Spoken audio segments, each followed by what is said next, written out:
You wrote a blog about playing time neutral rankings there, in addition to health neutral rankings, Chris. I'm interested in both of those. I'm also interested in your take on Josh Gordon. A lot to talk about. Training camp is open. There's actual real news to talk about, finally. Thank goodness. Yeah, it's interesting. There actually are developments happening. The reason for those two cheat sheets is essentially there's four variables to player value, right? There's health, which is obvious. There's skills. What can the guy do? Those are both statistically based. What are his yards per target? But also, tape based, scouting based. How fast is he? What kind of 40 time does he have? How high can he jump? How tall is he? How heavy is he? How quick is he? Right. So you have health, skills. You have team context. Is he a receiver that plays with Peyton Manning, or is he a receiver that plays with Jake Locker? That obviously matters a lot. And then role. Does he get 70% of the carries? Is he the goal line back? Is he the short yardage back? Is he the pass catching guy to the backfield on third down? So those are the four variables. But the ones that really change dramatically, team context rarely changes that dramatically. I guess if you're Jordy Nelson, you lose Aaron Rodgers, it does. But pretty much team context is what it is. And right. Your skills kind of are what they are. The ones that change are health, which is just so obvious and unpredictable. I do a cheat sheet for that, but that leave that aside. It's role that changes. We don't really know role. Besides that, after you get out the first 3 or 4 rounds, role becomes a murky thing for a lot of players.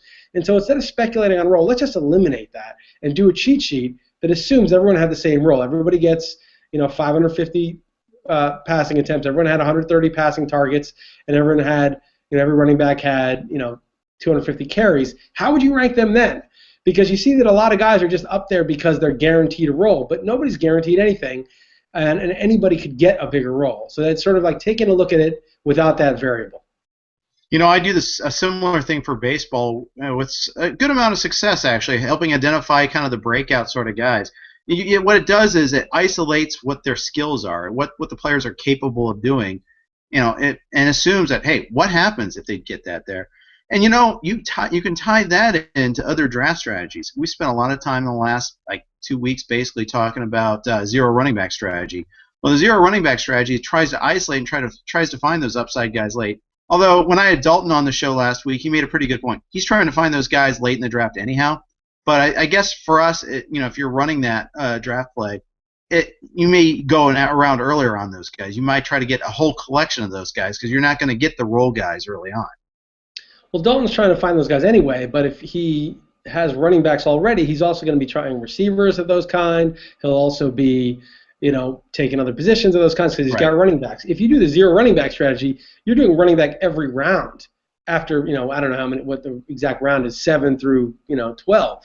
So you're going to get more of them, and it is a numbers game to an extent, right? I mean, you didn't get Carlos Hyde, but you got Christian Michael. Okay, fine, but I also got Niall Davis. I also got, Kiri Robinson. I also got, whoever, Andre Williams. And so now I've got more of them, and whenever anyone breaks, it works out. But yeah, I agree. I think those two things are related. The sense that that all in the zero running back strategy, you're basically taking guys who are cheap who don't have roles. That's the variable they're missing. They have everything else, and all you need is a role change through an injury to get them a role. So I think that's important. I think to isolate why a guy is good is important because it shows you. It helps open your mind to possibilities, which is, well, what would have to happen for this guy to be valuable? Or for a guy who, has a big role now, Marshawn Lynch, if he holds out and Christine Michael impresses to the point where they're like, okay, well, even though Lynch is back, we're now reducing Lynch's role. Is he really a volume guy? He averaged 4.2 yards per carry last year. He did have a decent amount of catches, but he's not really a receiver. How valuable is he if he's splitting time with other backs? Good question. That's a really good question, and I don't know. The thing is, I like this, and I like that trying to isolate some of these type of players there, and just identifying those guys. And I'm going to use your blog pretty well when I go to my draft pick. I want to move on. I want to talk a little Josh Gordon. You suggest that you should take him as early as the 5th round now. Yeah, there's a conflicting report on ESPN, but I'm going to say that that's kind of weak, the argument they have. Although the NFL. We should never be surprised by how in the dark ages the NFL is, right? I mean, They can rule, and everyone hates it, but they're the NFL and give the big middle finger to everybody because they know they're really, what are we going to do, not watch? So, but to the extent they care at all about their image whatsoever, to the extent they care about, female fans, which is probably a growing segment, which is something that's not as built in as male fans, I would say, to a large extent, that they're trying to expand. These things matter, and forget about the moral and ethical end of it, which I really don't think they care about one bit, no matter what they would say. Maybe they do. Maybe I'd be surprised. But for the most part, I don't think these big corporations. That's just that's a cost of doing business. The cigarette companies donate to the arts. And they don't care about the arts. They just got to do that to not be vilified. So Right. the situation is basically Ray Rice gets a 2-game suspension for on video. I don't know if you've seen the video. Have you watched the video of Ray Rice? I have Okay. countless times because Oberman did his take on it there, and he kept replaying it there multiple times. Yes. Okay. So basically on video, he's dragging his unconscious wife out of the elevator, and it turns out no one's denied it that he smacked her, and that's why she was unconscious. And he got 2 games for that, right? And people were justifiably up in arms. If you really care about the conduct policy, I mean, it's one thing to be suspended for, by your own team for not showing up to practice or stuff that hurts the team, but there's that conduct policy. Obviously, hitting your wife doesn't diminish your on-field performance, but there's the NFL. If you're really making the NFL look bad with bad off-the-field conduct, you can be suspended. And for them, that was 2 games, okay, for that type of behavior. Josh Gordon, he's had 70 negative marijuana tests in the last calendar year. He's been tested 70 times, all negative. He got suspended 4 games, 2 games last year, 4 games without pay, because he had codeine in his Tylenol. I mean, or Right. whatever it is. It was like a codeine supplement that hadn't been cleared. I mean, come on, right? This is hardly a guy who's a criminal. Then the weed test that he had that was positive, there really was divided into 2 samples, A and B. The A test was actually, I don't know which is which, but one of them was below the threshold to count as a positive test. So he was actually negative. The other one, which is just they should be the same, right? I mean, it should be evenly distributed, was barely above the threshold. That's all they got of him. That's it, okay? And he claims, well, I was around secondhand smoke, and that's why I have this very low amount in my system. Now, today on ESPN, a bunch of pundits said, oh, the secondhand smoke defense has never worked, and some spokesman, some douche for the NFL was like, players are responsible for what's in their bodies. First off, secondhand smoke thing has never worked because not to my knowledge, has anybody been that barely over the limit. And in fact, Major League Baseball and the Olympics, their testing thresholds for marijuana are far higher because of that. Because somebody with just secondhand smoke who was around it could have this level. If it were higher, it would be impossible to say you got it from secondhand smoke unless you were basically sitting in a room with 3 people smoking weed with the windows and doors closed and just breathing in all the secondhand smoke. Just for casually getting it, their thresholds are higher. It can never happen. That's why they raised them, so this wouldn't be a possibility. So the idea that it's never worked, the secondhand smoke defense, is obviously because no one's ever been just barely over this from a threshold that's lower than any other sport. So I think it may be more persuasive here, despite what that PR idiot from the NFL was saying. Maybe it's true, maybe it's not. Let me ask you this. What's the likelihood? What's more likely? The NFL raising Ray Rice's suspension or lowering Josh Gordon's significantly to about the same level? I don't think it can raise Ray Rice's suspension. I think that's a dumb. I don't think so either. Like I double don't think they're going to. I don't think that's going to happen at all. Once you're acquitted, you could say, yeah, I did murder the guy. Screw you. I mean, you could say that because it's double jeopardy, right? So the point is, there's all this outrage justifiably so, from the Ray Rice slap on the wrist for assaulting his wife, Right. And that has a shelf life. Stephen A. Smith almost got fired for his comments. A bunch of stuff happens, and then it kind of dies down, even though people are still pissed about it. If Gordon gets a heavy-duty suspension, especially a season-long, even of 8 games, I would say, it's just going to rekindle the whole thing all over again, because people are going to say this kid who barely was on limit past 70 tests. It's so invasive. He's got to get tested 70 times for what? Codeine and weed? I mean, he's never assaulted anyone to anyone's knowledge. There's no negative thing except some weed in college. And it's like this guy's going through this, whereas this is what the NFL really thinks. And then moreover, the climate, the background. There's 23 states it's legal to have medicinal marijuana. 2, it's legal just to smoke weed in your house recreationally. The New York Times on its front page endorsed an end to federal prohibition, meaning the U.S. government has nothing to do with it, and states, state by state, they can legalize as they wish, and there's no federal response. It's not even illegal federally. So Right. This is the climate, and this is the people, the millennials, they care about, domestic violence. They care about things like, they're mostly pro legalization of marijuana. And so, if the NFL wants to be so out of step, and it probably can't afford to be, it can do that. But I think any sensible reading of this, especially given the circumstances in Gordon's particular case, he should get nothing. He should get less than Ray Rice. He should get a game, maybe 2 games at most, or maybe just nothing. And I think there's a possibility that happens. The other issue is he had a DUI after that, which does not look good, and maybe he gets suspended separately 4 games for that, which that's more of a serious offense. Someone could get hurt. But he blew also a .09.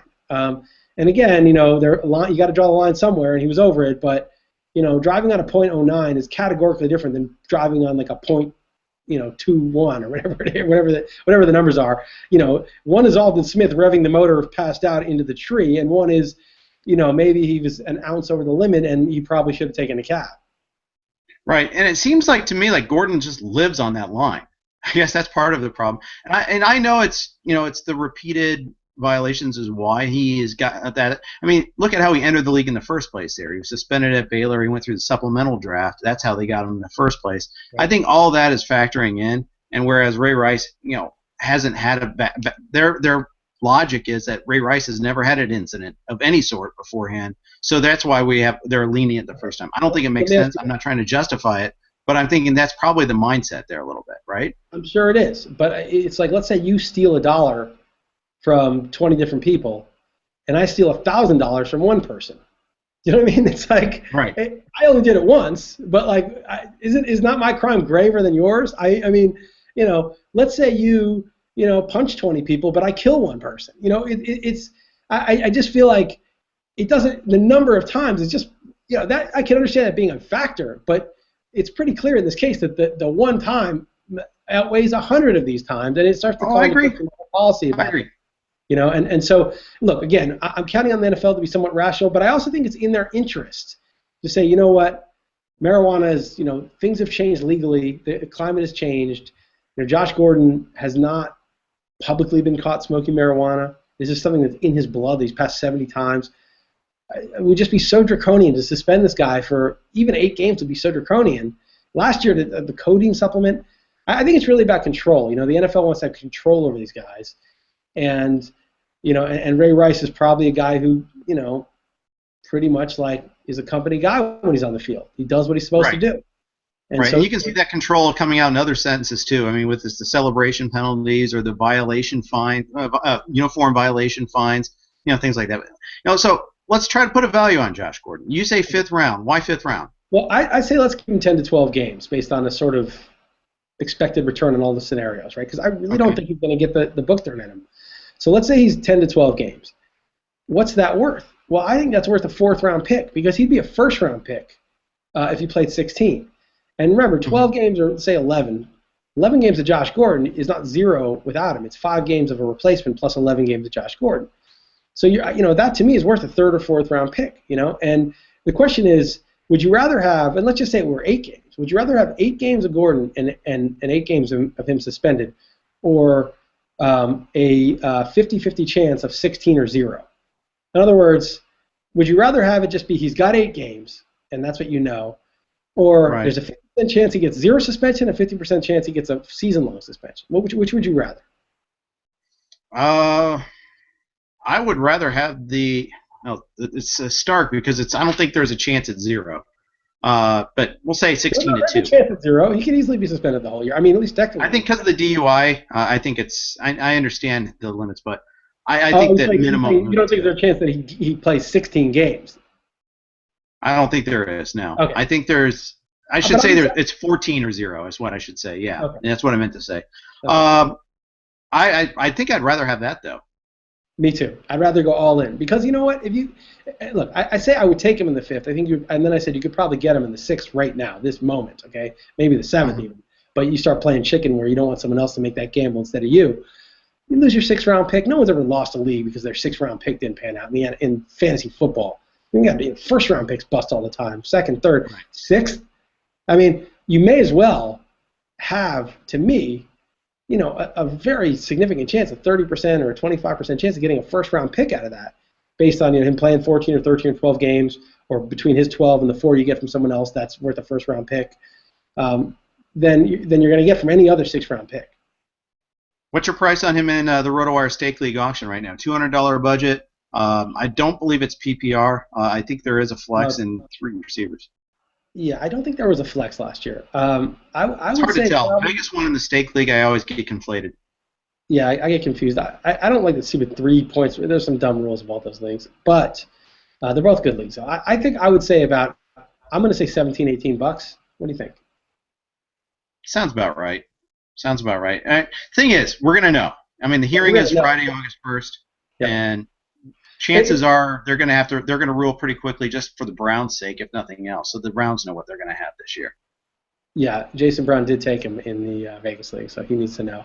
Um, the other thing I Wow. would say the other thing I would say is that in that league it's actually maybe less than 18 because it's 16 teams, so there's not ready replacements. So that and it's a pretty short bench, 6-man bench, right? If you're in the 12-team NFC with 10-man benches, PPR, I think he's clearly a fifth-round pick right at this moment, right? If you're in a league with 16 teams and shallow benches, not only is losing him a bigger blow to you because there's not that much left, but secondly, if he's suspended 8 games, it's going to be tough to carry him through the bye weeks, right? Right. So Right. the deeper your bench, the more valuable he is. Right. So Yahoo friends and family, 10th round pick, 8th round pick, what? I'd still take him in like the 7th or 8th. I mean, again, if he's suspended 4 games, that's you live through that, you figure it out. So I guess it kind of depends on what you're drafting with too. If you're doing 0 running back and you've gone 3 elite wide receivers to start your draft, maybe well, you're more inclined to take Gordon because you already know that you've got that base. Now you got this upside guy that's going to be in your flex eventually. And I might be more inclined to go there in that sort of format, as opposed to another one where I know I'm going to be, in that 5th or 6th round, I know I'm going to need a receiver. I think it might be a little bit different that way. now in the FSTA draft, I started with running back stuff at the 2nd pick, and I took LaShawn McCoy. And the way back, I took Julius Thomas and then C.J. Spiller. And then in round 4, I didn't like the receivers, so I took Bishop Sankey. And so I had 3 running backs right out of the gate and a tight end. And then I went with Macklin in round 5, and I got guys like Dobson later, and I got Gordon in round 8 in that league. And I got Sammy Watkins, a bunch of guys. And I Was love that. Gordon before or after the DUI? I forget. It was before the DUI. I got an 8th Okay. round. That was when I started getting, it's sunk, it's over. But the two things, obviously this thing's a big deal, and the fact that DUI is so barely, he may get acquitted from that. He's going to have his lawyers probably get him out of that. So he's basically just, if you're just pulled over, it doesn't look good. But I mean, driving while black. I mean, these poor guys get pulled over much more because it's just a fact. It's not one that we should be happy about or proud of, but it's just a fact. Like, these guys get pulled over more. They're driving a nice car, young black guy, they get pulled over, and it happens to be an athlete. And I think a lot of times, like, there's so many things you just don't hear about where, unless you're weaving all over the road, you're not going to get pulled over. And maybe I'm exaggerating a little, but I do think that, that there's actually a bias in that direction. And so, it may turn out that he beats this rap, and they just say, look, he just got pulled over, and it wasn't that there's, his test was so borderline, and actually there was evidence that it was mishandled or something, and Right. that goes away too. Obviously it's harder to explain away the more data points there are, but I do think that just simply being pulled over probably isn't a suspendable offense. So I wonder how that plays out legally, whether he gets out of that. We'll find out soon enough. I want to talk about one more topic that you blogged about, value-based drafting, the problems with it. We're talking about various strategies, and one of the big problems with value-based drafting is it's kind of incumbent upon your projections, your values being right in the first place there. And obviously there's an error rate, and everyone's going to have an error rate.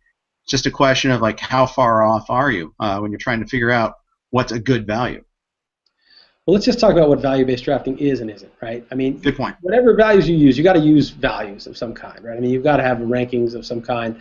If you don't do projections or points, then you're drafting more based on feel. But if you actually have projected points, obviously there's error rates in those, but if you're using that as a tool, then basically what value-based drafting is that each guy's value is the extent to which he exceeds the value of a baseline player in his position. So, if you have a 12-team, 1 QB league, you could say, okay, well, my quarterback's worth whatever he is ahead of the number 12 quarterback. Okay, so if I have the number 8 quarterback, he scores 20 more points on the season than the number 12 quarterback, he's a plus 20. Okay, my running back, since it's a two running back league, no flex, the 24th running back is considered the baseline. Let's just say you don't have to use that because I'll go into in a second why you can use different baselines. Receiver, it's a 3-receiver league. The 36th receiver is the baseline. Tight end, the 12th tight end. Okay. And the extent to which the guy you pick exceeds those baselines is the extent to what his value is. And it allows you, the good thing is it allows you to compare guys across positions. So Peyton Manning may be 75 points ahead of Russell Wilson, whoever your number 12 guy is, and LaShawn McCoy may be 100 points ahead of Toby Gerhardt, or whoever your number 24 guy is. And so he's 27 points more valuable than Peyton Manning. And you just order the guys by their number to which they exceed the baseline guy. Mm-hmm. And that's great as sort of a general guideline to drafting because it allows you, again, to compare across position. Instead of just saying, I think you should take him. He's a good quarterback. He's the number one on the board. Instead of just having these vague arguments, you actually quantify why this guy or that guy is more valuable. But there's a couple of problems. One is the baseline's a bit arbitrary and doesn't necessarily work. If you were in a league where you simply drafted your starters and didn't draft the bench till everyone had their starters, that would work better because then you would know that if you didn't take Peyton, you didn't take a quarterback, that Russell Wilson would definitely be there with your final pick, right? So you know what the baseline was. But what if someone takes a second quarterback? And what if a few people take second quarterbacks? Now your baseline is not really Russell Wilson anymore. So that's a little nebulous, and especially with running backs, people totally take 3-4 running backs to start their draft. That happens all the time with receivers. That's one issue. Issue number two is it's not like somebody just takes Russell Wilson and leaves him in their lineup all year. They mix and match based on matchups. So that number 12 guy's stat line is not the number 12 slots stat line. And what you really need to do to find a baseline is if everyone's an active owner, what's the least, what's the last place quarterback's active slot? What's that slot worth? How many points does that quarterback slot score? How many points does that second running back slot score? That's hard to figure out with especially flex positions. And how's the tuberculosis? Is it okay? Wow, I just got super dry apparently, but all right. I don't, there we go. Much better. Okay. If you started to die, so the baseline is necessarily going to be higher, and so that you're really going to have because they're going to have, the bottom guy, the guys that are using the number 12 quarterback, for instance, they're using the number 12, 13, 12, and 15 quarterback, and they're going to optimize their lineups a little bit better. Whereas if you who are using the number 3 quarterback, you're using him every single week except for one. And because there's always quarterbacks available and running backs who get regular carries are scarce, you could say that actually the real baseline for running backs is a lot lower because people stash so many running backs and so few quarterbacks. And so that's why you take LaShawn McCoy so far ahead of Peyton Manning, not just the value-based drafting difference, but because reality is that the baseline is much higher for quarterbacks with the mix and matching and much lower for running backs. But the other thing that's totally not calculated is volatility, right? I mean, Peyton Manning's projection is way more solid than McCoy's, right? I mean, if you wanted to say these top 3 quarterbacks and the chances that they live up to their projections versus McCoy, Charles, Peterson, Forte living up to theirs, you'd have to say the quarterbacks have a much better chance, right? Not only that, but then there's week-to-week volatility too. Whereas, Peyton Manning, he's not going to be flat, but quarterbacks typically, especially the elite ones, they're going to have a higher baseline, and there'll be some plateaus, but running backs, they're going to be riding the roller coaster. Wide receivers too. And you say you average a certain amount of points, but there's going to be a huge amount of variance from week to week on that too. Yeah, I mean, that's right. So that's one thing that the consistency is not factored in, and nor is the volatility season long, which is that these projections are just, they're not all equal. They're not all created equal. Somebody's projection is kind of an average of a bunch of stuff, and somebody's projection is basically what he's probably going to do. Okay, and the problem is that when you're talking about your early round picks, you want consistency. You don't want a guy who could be when you're talking about early. But with Josh Gordon, we just said we'd rather have the boom or bust in round 6. But in round 1, you just want about what he's projected for. You don't want to say he's a 50% chance he crushes this and a 50% chance he's out for the year. You don't want that. You just want exactly what he's projected for. So so that Manning projection may be more valuable than those 73 points that he's worth over the baseline quarterback may be more solid than the 100 that McCoy's worth. So there's a bunch of things that make that a very imprecise way to draft. I'm not saying it's not a good start, but these are a bunch of things that make it tricky. Right, and you have to factor for that there when you're doing your strategy, when you're executing it there too. So those are some good issue spots.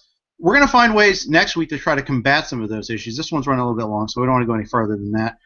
Good topics here today, Chris. Glad to have you back from Mexico. Glad to have you hitting some real topics finally. Look forward to doing it again next week.